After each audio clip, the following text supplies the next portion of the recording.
Oui, on vous écoute. Ok, bonsoir. Bonsoir, monsieur. Bonsoir. Oui, moi c'est Agnès Soton, j'appelle depuis le Bozo Pareil. Agnès. Agnès Soton, Serge. Voilà. Oui, moi je suis un chrétien né de nouveau et je suis en train de suivre l'émission. Oui. Et le thème c'est l'islam, seule voie du salut de l'humanité. Tout à fait. Alors il est dit dans le livre de Jean 3,16. Oui. Car Dieu a tant aimé le monde qu'il a donné son Fils unique afin que quiconque croit en lui ne périsse point, mais qu'il ait la vie éternelle. Maintenant, entre Jésus-Christ et Mahomet, celui qui nous a donné le salut par la croix, et moi, selon ma foi, je crois que c'est celui qui est mort à la croix. Parce que si on parle du salut, il y a un sacrifice qui a été fait. Oui. Donc, et le sacrifice, c'est Jésus qui a fait ce sacrifice. Alors, je crois que l'islam, c'est un chemin, mais c'est Jésus-Christ qui est le chemin qui mène au salut. Au salut. Parce que vous croyez que lui s'est sacrifié pour l'humanité, c'est ça? Oh, oui, oui. Voilà. Merci beaucoup. Il n'y a pas de quoi, on vous remercie.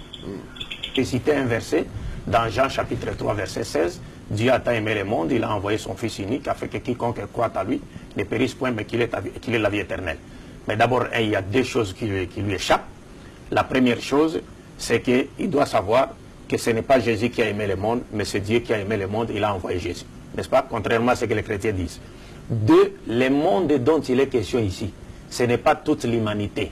Le monde dont il est question ici, dans le langage de Jésus, selon lui-même dans la Bible, le monde symbolise le pécheur, c'est-à-dire le pécheur juif. C'est pourquoi Jésus a dit aux enfants, s'adressant à Dieu dans Jean 17, il a dit, Père, le monde ne t'a pas connu, mais ceux-ci t'ont connu. Ils étaient du milieu du monde, tu me les as donnés. Et le monde les a haïs parce qu'ils ont reçu ta parole, la parole que tu m'as donnée. Donc là, il parlait des Juifs. C'est pourquoi quand vous lisez sur votre Bible, ça c'est une Bible protestante, Louis II, cherchez à voir le mot monde au glossaire ici, vous verrez la différence qui existe entre le monde, et le monde qui signifie pécheur, et le monde qui signifie toute l'humanité, et le monde qui signifie cosmos, c'est-à-dire l'univers tout entier.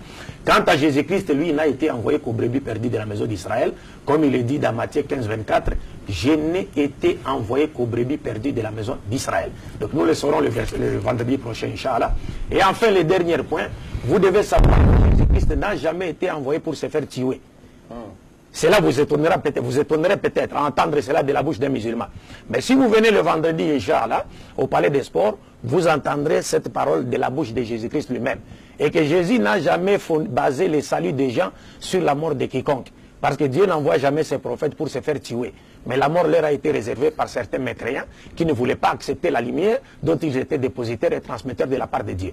Mais Jésus te dit clairement ceci, dans Jean chapitre 5, verset 24, il dit, en vérité, je vous le dis, celui qui écoute ma parole et qui croit en celui qui m'a envoyé a la vie éternelle.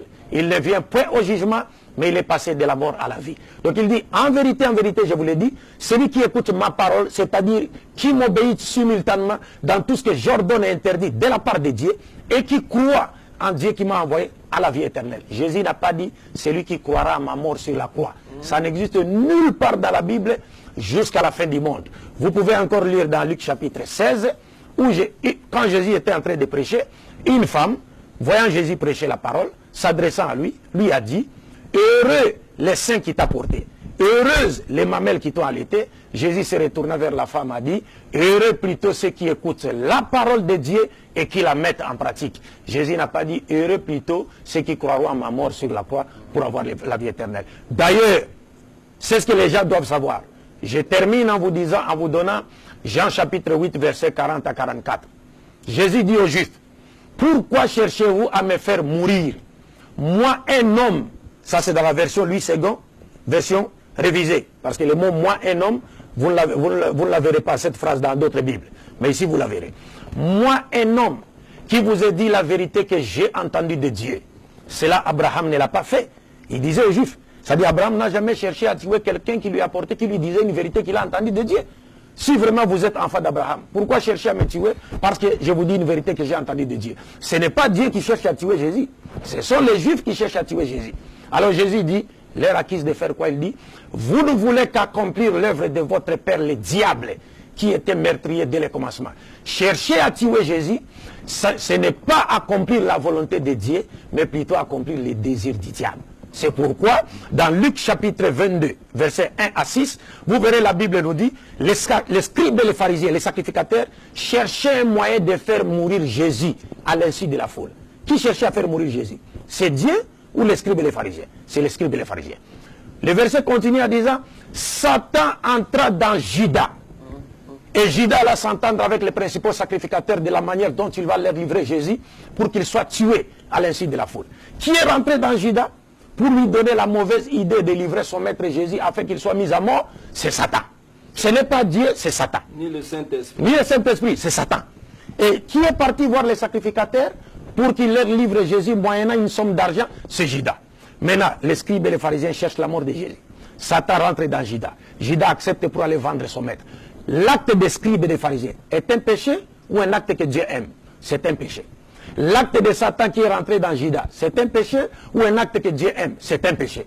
L'acte de Judas lui-même qui a accepté de livrer son maître moyennant une somme d'argent, est-ce que c'est un péché ou un acte que Dieu aime? Ce sont des péchés. Comment voulez-vous que des actes de péché puissent purifier l'humanité de ces péchés? C'est pourquoi Jésus a dit à Pilate, dans Jean chapitre 19, verset 11, « Celui qui m'a livré à toi a commis un plus grand péché. » Au lieu de dire, celui qui m'a livré à toi a rendu un plus grand service à l'humanité parce que maintenant l'humanité sera sauvée. Mais Jésus considère cela comme étant un plus grand péché. Comment voulez-vous qu'un acte que le Christ lui-même qualifie de plus grand péché puisse être salvateur pour l'humanité? Donc on s'est détourné de l'enseignement de Jésus. C'est pourquoi aussi dans Matthieu, Jésus dit encore à ses scribes, à ses disciples, « Malheur à l'homme par qui le Fils de l'homme sera livré. Il serait mieux pour lui qu'il ne soit pas né. » Au lieu de dire, heureux l'homme par qui le Fils de l'homme sera livré, car il a rendu un plus grand service à l'humanité. Mais il est maudit. Il dit, malheur à lui. Et il va jusque loin à dire, il ne préfère même pas que cet homme soit né pour commettre ses péchés. Comment voulez-vous? Donc, Inch'Allah, si Dieu le veut, mes chers frères, la sincérité en soi n'est pas une garantie de vérité. Vous pouvez être sincère dans votre foi, mais vous n'avez pas la vérité. Les chrétiens sont sincères, les Indiens en Inde sont sincères. Mais moi, nous les musulmans et vous les chrétiens, nous croyons que les Indiens sont égarés du droit chemin parce qu'ils adorent une vache. Et au moment où les Indiens adorent la vache, les musulmans à côté, ils égorgent la vache et la mangent. Mais ils ne comprennent pas que la vache ne peut pas être une divinité. Alors, donc, personne d'entre nous ne pourra être plus éloquent que Jésus-Christ, Mohammed et Dieu pour nous départager sur nos divergences. Et c'est là sur base de nos sources respectives. C'est pourquoi, quand vous dites Jésus c'est le sauveur, oui, quand vous le dites, mais oui, il est le sauveur, mais le sauveur de qui? C'est la Bible qui le dira. Il est le sauveur de qui? C'est la Bible qui le dira. Mais quand vous ne reconnaissez pas le messager qui a été envoyé pour le salut de toute l'humanité, ça sera très malheureux pour ceux qui ne le feront pas.